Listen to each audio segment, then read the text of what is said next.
नमस्कार मित्रों, मैं यदुनंदन गोस्वामी केपी नाड़ी कस्पल इंटरलिंक एस्ट्रोलॉजर जयपुर आपका हार्दिक स्वागत करता हूं। आपने अभी तक मेरे चैनल को सब्सक्राइब नहीं किया है तो प्लीज मेरे चैनल को सब्सक्राइब करें, लाइक करें, बेल आइकन को दबाएं। आज हम चर्चा करते हैं, हर व्यक्ति अपने बच्चों के बारे में सोचता है। जब बच्चा 10वीं क्लास में आता है, बोर्ड का एग्जाम देता है, तो इसे किस क्षेत्र में डालें, शिक्षा किस क्षेत्र में इसकी पढ़ाई कराएं। क्या इसे IIT की तैयारी कराएं, क्या इसे इंजीनियर बनाएं, मैकेनिकल इंजीनियर बनाएं या इलेक्ट्रॉनिक इंजीनियर बनाएं, या इंफॉर्मेशन टेक्नोलॉजी IT से जुड़ाएं, उसको कंप्यूटर से जोड़ें, या इसे डॉक्टर बनाएं या CA बनाएं, CS बनाएं, प्रोफेसर बनाएं, IAS बनाएं, RAS बनाएं, प्रशासनिक सेवाओं में डालें या जुडिशियल सर्विस में ले जाएं।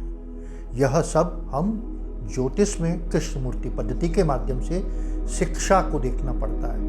शिक्षा के कौन से भाव हैं, कौन से ग्रह हैं, इस पे आज हम चर्चा करेंगे। आपने अभी तक मेरे चैनल को सब्सक्राइब नहीं किया है, प्लीज मेरे चैनल को सब्सक्राइब करें। शिक्षा ऐसी जुड़ी चीजें हैं कि पुराने जमाने में हम देखते थे, डॉक्टर अपने बच्चे को डॉक्टर में ही डालते थे, डॉक्टर बनाना चाहते थे।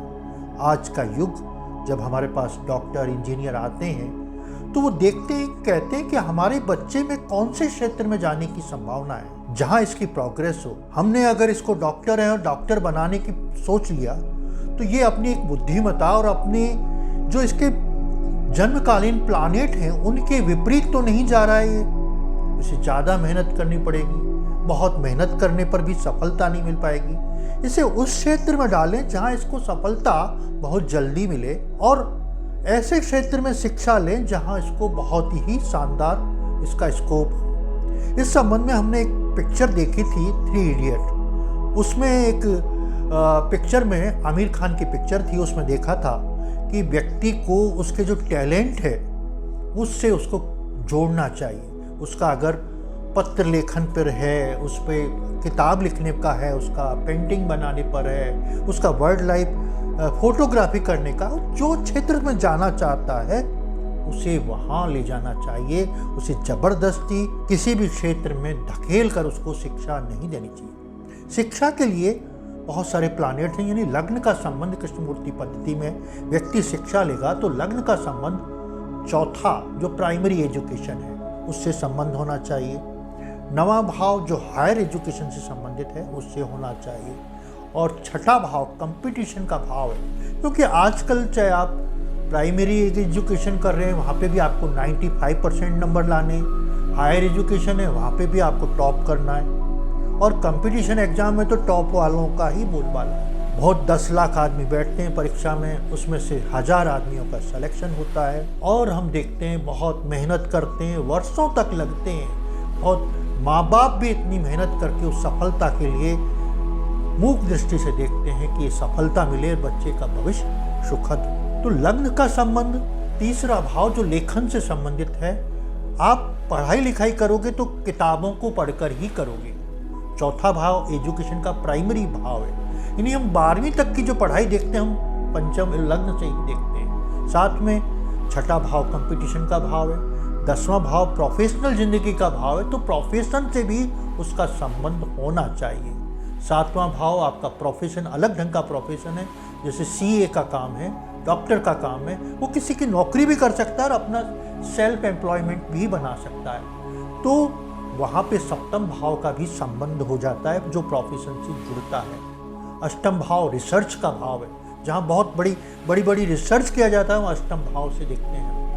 और 12वां भाव भी शोध का काम है, वहीं पे भी 9वां भाव का संबंध 12वें भाव से होने पर विदेश जाके भी शिक्षा लेता है। अब शिक्षा के क्षेत्र में भी कई चीजें हैं, कौन सी शिक्षा लेगा, क्या लेगा, बहुत गहन विषय है। यहाँ तत्कालिक ज्ञान का कारक बुद्ध स्ट्रांग होना बहुत जरूरी है, और विशेष रूप से कुछ जैसे इंजीनियर बनने के लिए, मैकेनिकल इंजीनियर बनने के लिए बुद्ध का स्ट्रांग होना बहुत ज़रूरी है। तकनीकी ज्ञान मंगल, बुध और शनि जैसे प्लैनेट्स देते हैं। वहीं किताबी ज्ञान, यानी बृहस्पति के बिना किसी को ज्ञान नहीं आएगा।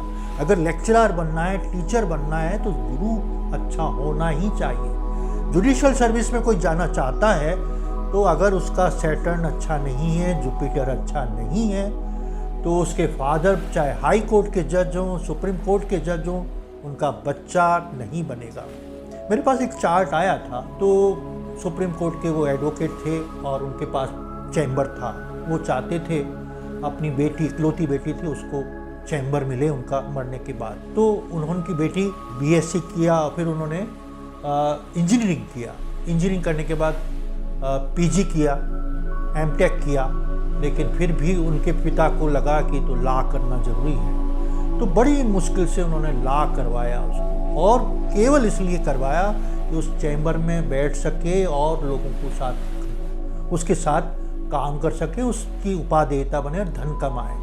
तो बहुत मुश्किल हो जाता है कई बार वही प्रोफेशन को अडेप्ट करना, बहुत विपरीत परिस्थितियों में करके लॉ ग्रेजुएट होना, 35 साल की एज में ग्रेजुएट होना और फिर उस पर फिर लाइसेंस लेना बहुत कठिन काम होता है। तो हर क्षेत्र की सफलताओं के लिए विभिन्न प्लानेट हैं जिनके माध्यम से हम कहते हैं ये बहुत बड़ा विषय है। दूसरे टॉपिक के माध्यम से हम चर्चा करेंगे कि कौन कौन से विषय से, कौन कौन से भाव से कौन से विषय पे जाता है और कौन सी पढ़ाई कर सकता है। आपने अभी तक मेरे चैनल को सब्सक्राइब नहीं किया है, प्लीज़ मेरे चैनल को सब्सक्राइब करें, लाइक करें। नमस्कार।